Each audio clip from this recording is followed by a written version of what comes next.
లే నాగలమాసి వచ్చిన సామాన్లు మొత్తం బయట పడేసి ఇల్లు కడగాలి చూడండి.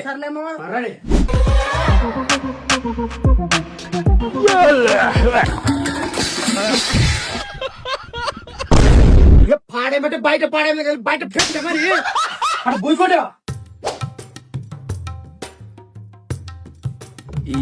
ఈ పనుల్లో కనిపించలేదు. లే అట్ట ఎగిరి ఎగిరి పాడే బదులు తెపాలే ఉంది కదా తెపాలేసుకుని కొట్టు. రుకో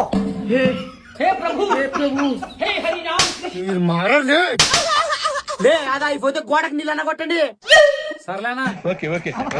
ఏ నీళ్ళు కొట్టకుండా ట్యాంక్ తీసుకువెళ్ళు. కొడుతున్నా కదనా? నాకు ఇంట్రెస్ట్ పోయింది. లవడాల ప్రోగ్రామ్ వస్తే రావండి, నేను పోతే పోనే. గైట కొట్టలే గోడకు నీళ్లు. లే పనంతా అయిపోయేదా బండలొట్టు గబ్బు గబ్బవే నన్ను నీళ్ళు చల్లుకుంటా పోతాను. నేను రుచి కొట్టుకుంటాండి. క్లైమాక్స్ అభి బాకీ